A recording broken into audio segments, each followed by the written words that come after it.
Movie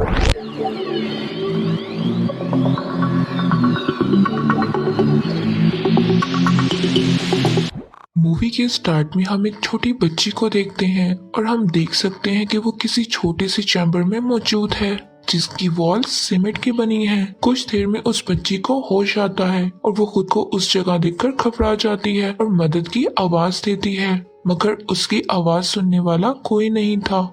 इतने में उस चैम्बर में सीमेंट भरने लगता है और वो बच्ची बहुत रोती है, बहुत चिल्लाती है, मगर उसकी आवाज सुनने वाला कोई नहीं था। थोड़ी ही देर में चैम्बर पूरी तरह सीमेंट से भर जाता है और बच्ची वहीं पर दफन हो जाती है। इसके बाद सीन 15 साल बाद दिखाया गया है। हम मूवी में मेन कैरेक्टर सैम को देखते हैं। सैम काफी इंटेलिजेंट और ब्राइट स्टूडेंट है। रिसेंटली इसने ग्रेजुएशन कंप्लीट किया। सैम काफी अमीर घराने से है और उसके डैड बड़ी कंपनी के मालिक हैं। उसके डैड उसे अपनी कंपनी में जॉब की ऑफर करते हैं। सैम को एक पुरानी बिल्डिंग का प्रोजेक्ट देते हैं उस बिल्डिंग को गिराने का। अगर उसमें सक्सेसफुल हो गई तो इसके डैड उसे अपनी कंपनी में पार्टनरशिप देंगे। सैम इस बात से काफी खुश हो जाती है क्योंकि ये उसका ड्रीम भी था। अब अगले दिन वो साइट पर पहुंच जाती है। सैम एक इंजीनियर भी है और उसे ये बिल्डिंग देखकर सब कुछ प्लान करना था, इसीलिए वो बाकी वर्कर से पहले ही एग्जामिन करने साइट पर आ जाती है। ये बिल्डिंग हालांकि काफी पुरानी हो चुकी है, मगर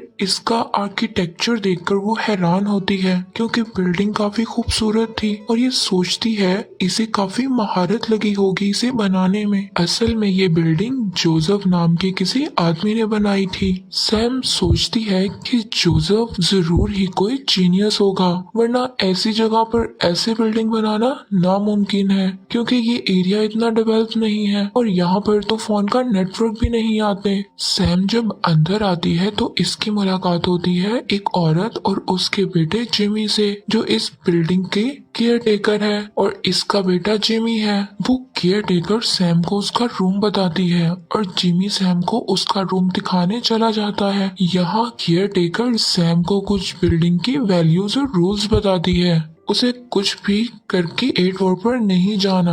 वो जोसेफ आर्किटेक्चर का रूम है और सेकंड उसे कभी टेरेस पर नहीं जाना। सैम पहले इस बिल्डिंग के काफी इम्प्रेस हो गई थी, मगर यहाँ उसे काफी अजीब भी लगता था। जैसे जब वो कॉरिडोर से गुजरती है तो उसको बहुत ही अजीबो गरीब आवाजें सुनाई देती हैं। सैम शुरू में इस बात को इग्नोर करती है, लेकिन बाद में उसे शॉवर लेते वक्त एक बच्ची की आवाज सुनाई देती है। ऐसा लगता है कि जैसे उससे कोई बात करना चाहती है।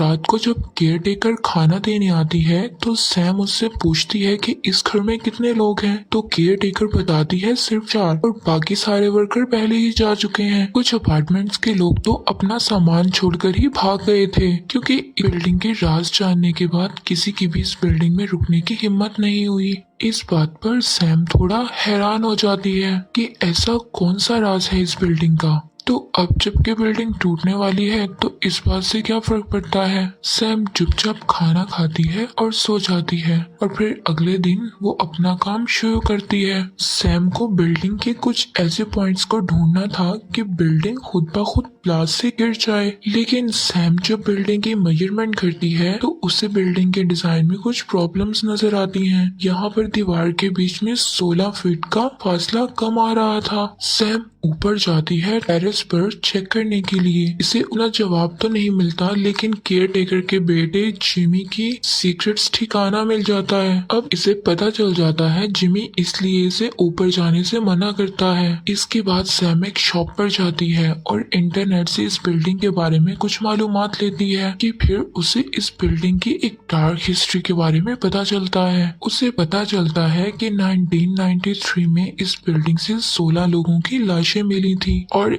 इसमें से एक इस बिल्डिंग का मालिक जोसेफ भी था और इसका मानना था कि इन सब के पीछे एक फैक्ट्री वर्कर का हाथ है। उसका बैकग्राउंड क्रिमिनल था, लेकिन वो वर्कर पुलिस को अब तक नहीं मिला। ऐसे ही ये केस भी कभी सॉल्व नहीं हुआ। ये सब पता लगने के बाद सैम काफी शॉक्ड हो जाती है और अब उसे उस केयर टेकर की बातें भी समझ आ जाती हैं कि वो अब अपने घर जाने लगती है। रास्ते में उसे जिमी मिलता है। वो डॉग के साथ खड़ा होता है। सैम जिमी से पूछती है कि उसने झूठ क्यों बोला कि जोसेफ जिंदा है और छत पर भी जाने से मना किया। इसके बाद जिमी सैम को उस रात छत पर जाने का प्रॉमिस करता है, बट रात को अपनी मॉम के सो जाने के बाद असल में वो केयर टेकर अपने बेटे जिमी को सैम से दूर रहने का कहती है और वो नहीं चाहती कि जिमी सैम से मिले, मगर जिमी को सैम अच्छी लगती है। दूसरी तरफ जब सैम बिल्डिंग पर मार्किंग कर रही होती है तभी अचानक एक आदमी उसकी तरफ आता है। ये आदमी भी उसी बिल्डिंग में रहता है क्योंकि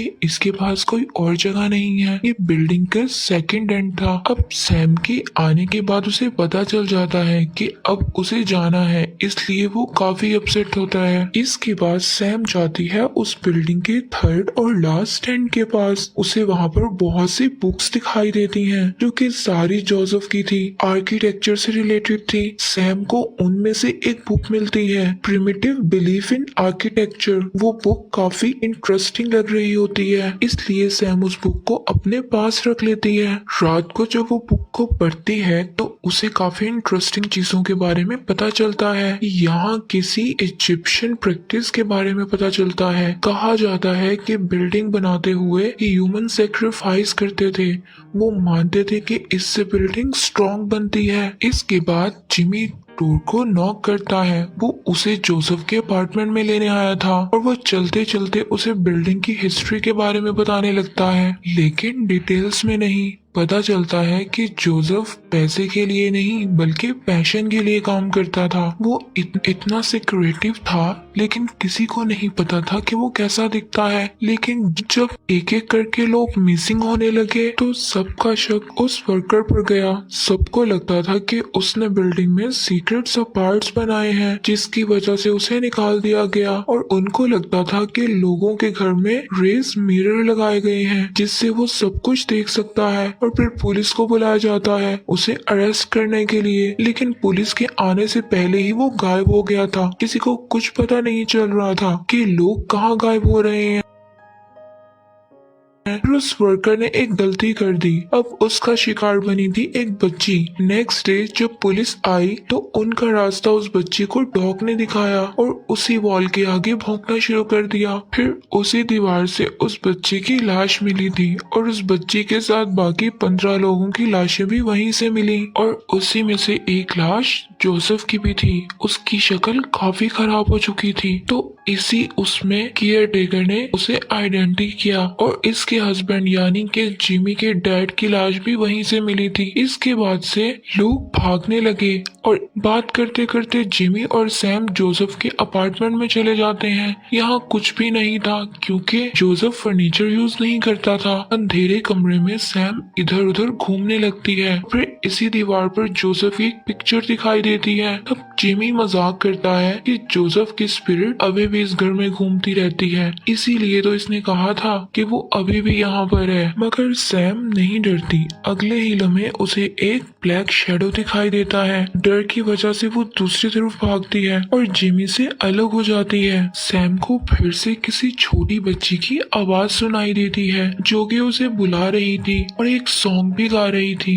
अब सैम की हालत काफी खराब हो चुकी थी, वो सेंसलेस होने वाली थी। तभी यहाँ पर जिमी उसका फर्स्ट एड करता है, लेकिन उसके इरादे कुछ खराब थे। वो सैम के साथ बदतमीजी करने की कोशिश करता है। इस वक्त सैम उसे डांट कर भगा देती है, मगर उसके जाने के बाद वो घर को देखने लगती है। इसी घर में छोटी बच्ची यानी कि जोली रहती थी। अचानक सैम को लगता है कि छोटी बच्ची उसको कुछ कहना चाहती है। फिर सैम सो जाती है। यहाँ पर उसको एक ड्रीम आता है, उसे दीवार से खून आता हुआ दिखाई देता है। जब वो चेक करने आती है तभी वो दीवार उसको अपने अंदर खींच लेती है, बिल्कुल उस छोटी बच्ची की तरह। उसे भी जिंदा दफनाया गया था। सैम फौरन उस सफोकेशन और स्ट्रगल को महसूस करती है। इसके बाद ऐसे एक्सपीरियंस से वो काफी डर जाती है। जब उसकी आंख खुलती है तो इसके रूम की दीवार पर क्रॉस का निशान नजर आता है। इसका मतलब कोई यहाँ पर आया था, पर कौन और कैसे? इसके बाद उसका फ्रेंड आता है उसे सरप्राइज देने के लिए, जिसे देखकर सैम बहुत खुश हो जाती है। वो अपने फ्रेंड को 8th फ्लोर पर दिखाने के लिए लेकर जाती है। जोसेफ का अपार्टमेंट खुला देखकर वो लोग इसके अपार्टमेंट बेसमेंट में चले जाते हैं। वहाँ पर केयर टेकर भी होती है और जाते हुए डोर क्लोज कर देती है। ये लोग यहीं पर लॉक हो जाते हैं। तभी सैम को याद आता है कि जिमी ने कहा था कि यहाँ पर एक सीक्रेट पैसेज है, तो वो साइन ढूंढने लग जाती है। तभी उसे एक विंडो नजर आने लगती है जो कि ग्राउंड फ्लोर तक जाती है, ये गार्बेज रूम तक। तभी वो देखती है कि वहाँ पर कुछ होल सा बना हुआ है जिससे हर अपार्टमेंट का बाथरूम विजिबल है उसका। तभी वो समझ आती है उस दिन जो उसने विस्परिंग सुनी थी वो जिमी की थी, तो वो जिमी का ही काम था, वही उस पर नजर रख रहा था। यानी यहाँ से कल रात भी उसे डराने का प्लान जिमी का ही था और इसका साथ वो लंबा सा आदमी होगा और वो सैम को यहाँ से भगाना चाहते हैं जिससे ये बिल्डिंग ना टूटे। इसके बाद वो आदमी यानी वर्कर को बुलाती है और कुछ हद तक वो मान भी जाता है और सैम केयर टेकर के पास जिमी की कंप्लेन करती है। फिर रात को देखते हैं कि सैम और उसका फ्रेंड एक साथ होते हैं जिसे जिमी देखता है और जेलस फील करता है। नेक्स्ट मॉर्निंग उन्हें जिमी का डॉग मरा हुआ मिलता है। उसका फ्रेंड जाना चाहता था, तभी सैम जल्दी से रिपोर्ट तैयार करती है। उसका दिल नहीं मान रहा था और वो जानना चाहती थी कि इस घर में और भी सीक्रेट्स हैं। और फिर जिमी आता है उसे सॉरी बोलने और उसे डायरी भी गिफ्ट करता है जोसेफ की। इससे सैम को उसकी असली स्ट्रक्चर का पता चलता है और जिन बातों का जवाब नहीं था अब उस डायरी से शायद मिल गया था। इस डायरी के अकॉर्डिंग इस बिल्डिंग के दरमियान एक ह्यूज सर्कल है और अगर इसकी नॉलेज ठीक है तो इसी गार्बेज रूम के पीछे है। जोसेफ इजिप्शियन आर्किटेक्चर से काफी इंस्पायर था और वो बिल्डिंग को पिरामिड्स की तरह बनाना चाहता था। इटर्नल टॉप फ्लोर पर जहाँ पर 16 लाशें मिली थी, बेसमेंट में एक और रूम तो जरूर होगा, द किंगडम, वो भी वो रूम जहाँ पर सनलाइट डायरेक्ट रिफ्लेक्ट करती हो। इतनी प्लानिंग, इतनी महारत किसी मामूली फैक्ट्री वर्कर के लिए पॉसिबल नहीं है। अब किसी को समझने में ये प्रॉब्लम नहीं थी कि ये सारी प्लानिंग जोसेफ की है। अब वक्त है उसके लास्ट प्लान को देखने का। सैम ग्राउंड फ्लोर से ढूंढने लग जाती है और जिमी ऊपर जाता है किसी सीक्रेट पैसेज को फाइंड करने के लिए। फिर वो काफी देर नहीं आता तो सैम अपने फ्रेंड के साथ उसे ढूंढने निकल जाती है और उसी टेरेस पर सोलर पैनल के नीचे एक लंबा सा होल दिखाई देता है और यही वो जगह है जो लोग ढूंढ रहे थे, लेकिन जिमी दिखाई नहीं दे रहा था। तभी उसकी आवाज आती है नीचे से कि मुझे चोट लगी है और वो खुद नहीं आ सकता। तभी सैम अपने फ्रेंड को रस्सी पकड़ाकर होल में चली जाती है। जब वो थोड़ा सा नीचे आती है तभी कोई तीर मारकर उसके फ्रेंड का खून कर देता है और इसकी लाश सैम के ऊपर गिर जाती है। सैम बेहोश होकर नीचे गिर जाती है। कुछ देर बाद वो होश में आती है तो वो अपने आप को गड्ढे में पाती है एक स्ट्रेंजर के साथ। वो उसे कहता है कि जिमी ने तुम्हें बंदी बनाया है, वो अपने आप से तुम्हें दूर नहीं जाने दे सकता। उसे हमेशा से पहले ही सीक्रेट पैसेजेस के बारे में पता था, उसने डायरी पर तो सब कुछ लिखा था। सैम नहीं समझ पाती इस आदमी को इतना सब कुछ कैसे पता था।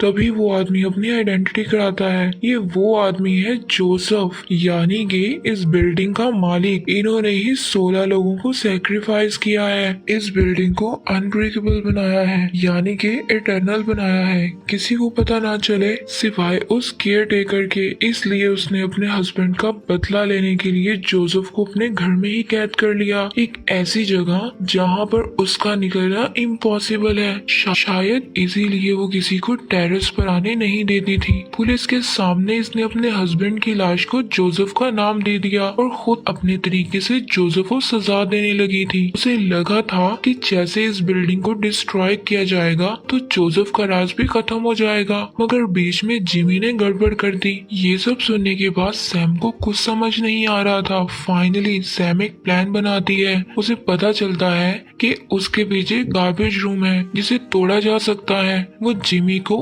उसके अगेंस्ट यूज करती है। तभी वो जिमी को कहती है कि उसके पाँव में इंजरी हुई है, उसे मेडिसिन की जरूरत है। जो कि उसके रूम में नहीं है। जिमी उसे वो मेडिसिन ला कर देता है। सैम उससे एक क्लास करती है। उस छोटे से धमाके से दीवार तो नहीं टूटती, लेकिन केयर टेकर को उसे अपने बेटे जिमी के प्लान के बारे में पता चल जाता है। वो उसे बहुत डांटती है, लेकिन सैम को उसे बाहर निकालने से मना कर देती है, क्योंकि जोसेफ के बारे में सैम को सब कुछ पता चल गया था, जो कि इन्होंने 15 सालों से छुपा कर रखा था। इसीलिए अब उसे जोसेफ के साथ ही मरना होगा। जिमी सैम की बनाई हुई रिपोर्ट उसके ऑफिस भेज देता है और उसकी कार को लेक में फेंक देता है ताकि कोई उसे ट्रेस ना कर सके।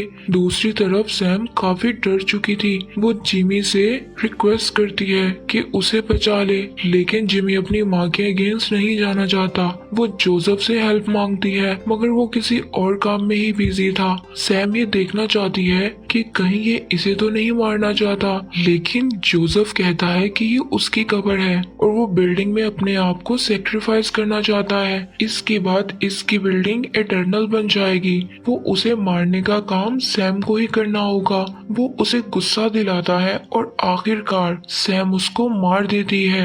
इसके बाद जोसेफ एक बटन प्रेस करता है, जिससे इसकी कब्र में सीमेंट फिल होने लगता है। उसने पहले ही सब कुछ प्लान किया होता है। इधर सैम के डैड अपने लोगों को लेकर आ गए थे। सैम को बताए हुए पार्ट्स पर बॉम्ब लगाए जाते हैं। सारी प्रिपरेशन हो जाती है और फाइनली बिल्डिंग को गिराने का काम कंप्लीट हो जाता है। वो सब लोगों को बाहर निकाल लेते हैं। जिमी कश्मकश में था कि वो ऐसे कैसे सैम को मरने दे सकता है। अचानक से ही बिल्डिंग में जाता है और वहाँ पर सीधा टेरेस पर चला जाता है। सैम नीचे गड्ढे में बेहोश पड़ी होती है। उसके मुंह से सैम का नाम सुनकर सभी उसके पीछे जाते हैं, क्योंकि केयर टेकर ने उन्हें कहा था कि सैम जा चुकी है और उन्होंने यकीन भी किया था। इसके बाद सैम को रेस्क्यू कर लिया जाता है। तब तक जिमी अब समझ जाता है कि वो फंस चुका है। उसे जेल नहीं जाना था, इसीलिए वो उसी गड्ढे में कूदकर सुसाइड कर लेता है। इसके बाद उसकी माँ को अरेस्ट किया जाता है और सैम को हॉस्पिटलाइज किया जाता है और बिल्डिंग की डिमोलिंग को पोस्टपोन कर दिया जाता है। और जब तक इस बिल्डिंग को तब तक नहीं गिराया जाएगा जब तक जोसेफ के बारे में कुछ पता ना चल जाए, क्योंकि ये बिल्डिंग उसी का मास्टरपीस है। उसी की बिल्डिंग आज तक नहीं गिरी। कुछ तो बात है इस बिल्डिंग में कि उसने बिल्डिंग बनाते हुए ऐसा क्या किया। और यहीं पर ये मूवी एंड हो जाती है।